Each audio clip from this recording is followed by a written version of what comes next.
This is Alan and in Wilson, and we just had done the dry crawl space system in his house last week.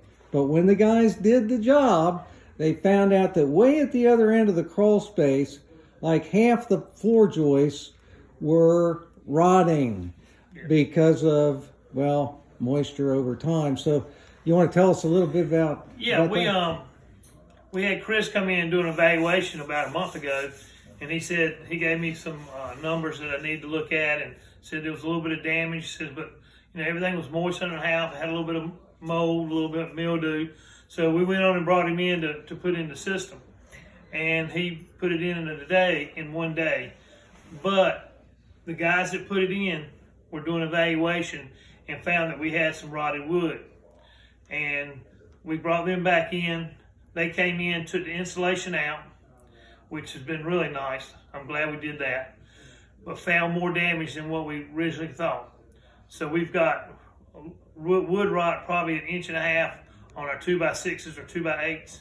That's going to they're going to be replacing. They're not going to replace the joists, but they're going to sister them, and they've been working on that today. Along with that, they're going to go in and fix the insulation around our pipes and the insulation on our air conditioning units.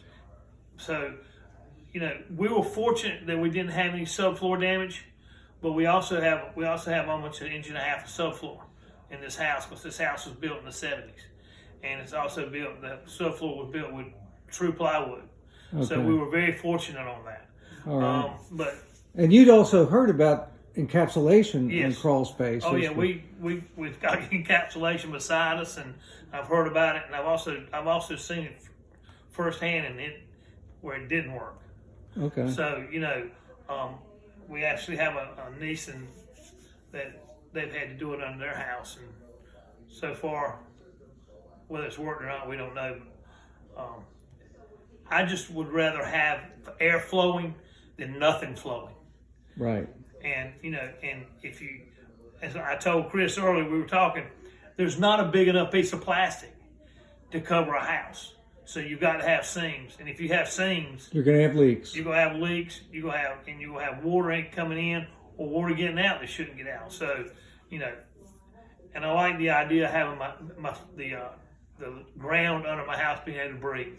Right. I like that a lot better than. And is there any doubt in your mind that all that duct work is going to make sure that you get plenty of dry air? Yes. I actually stuck my head in and saw how it looks like the spider legs out there. And yes, I truly believe it'll keep it what it needs to be doing.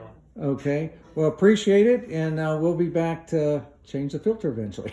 I hope so. Okay. Thanks, Chris. Okay. Thanks, Alan.